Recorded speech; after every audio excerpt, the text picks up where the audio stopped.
संवेदनशील मुद्दे पर काफी सदस्यों ने सत्ताधारी दल के और विपक्ष के दोनों ओर के सदस्य ने चर्चा की मांग की है।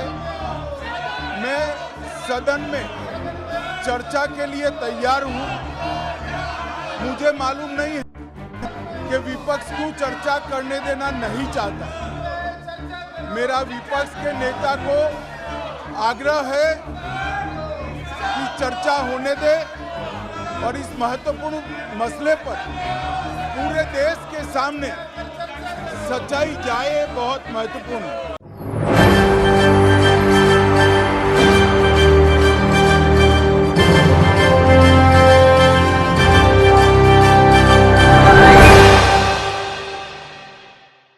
मणिपुर हिंसा पर सरकार खुद को बचाने में लगी हुई थी।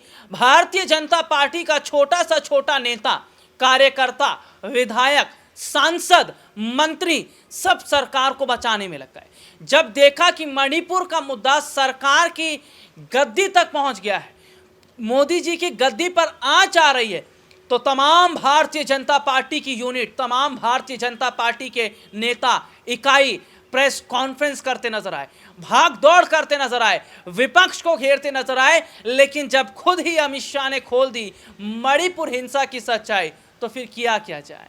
जी हां, भारतीय जनता पार्टी जो अभी तक विपक्षियों को घेर रही थी, जो विपक्ष पर निशाना साध रही थी, उनके अपने ही घर में अमित शाह ने जो बयान दिया, उसके बाद तो मणिपुर हिंसा का सच जनता के सामने आ गया। जिस भरी संसद से, सभा से संजय सिंह को निलंबित किया गया, क्योंकि वो मणिपुर हिंसा पर बात कर रहे थे। और उसी सभा में जब अमित शाह ने मणिपुर हिंसा का एक ऐसा सच बोल दिया जिससे ये पता चल गया कि गलती किसी और की ही नहीं बल्कि देश के प्रधानमंत्री नरेंद्र मोदी की है। जी हाँ, छुपाते छुपाते कुछ ऐसा हुआ, देखिए सच को छुपाया नहीं जा सकता।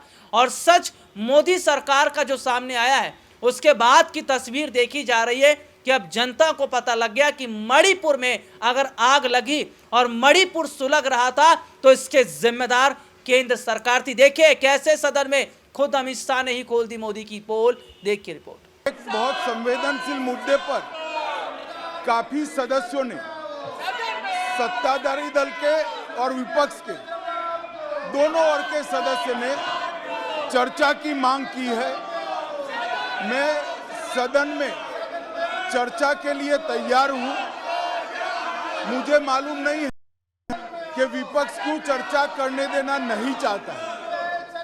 मेरा विपक्ष के नेता को आग्रह है कि चर्चा होने दे और इस महत्वपूर्ण मसले पर पूरे देश के सामने सच्चाई जाए, बहुत महत्वपूर्ण है।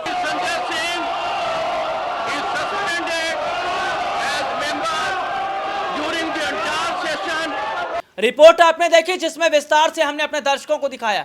जहां हम देख रहे थे विपक्ष सच जानना चाह रहा था, जनता सच जानना चाह रही थी, उसी सदन, उसी सभा में अमित शाह ने जो पोल खोल दी है सरकार की, उससे साफ तौर पर पता चलता है कि सरकार कितने बड़े हद तक फंस गई और कैसे मौजूदा वक्त में एक बड़ी मुश्किल में सरकार धीरे धीरे पड़ती चली जा रही है। अब क्या ये जो आग लगी है मणिपुर में, इसकी चिंगारी अगर देश के प्रधानमंत्री नरेंद्र मोदी की गद्दी तक पहुंच गई तो फिर माना जाए कि 24 के चुनाव से पहले ही प्रधानमंत्री नरेंद्र मोदी को इस्तीफा भी देना पड़ सकता है।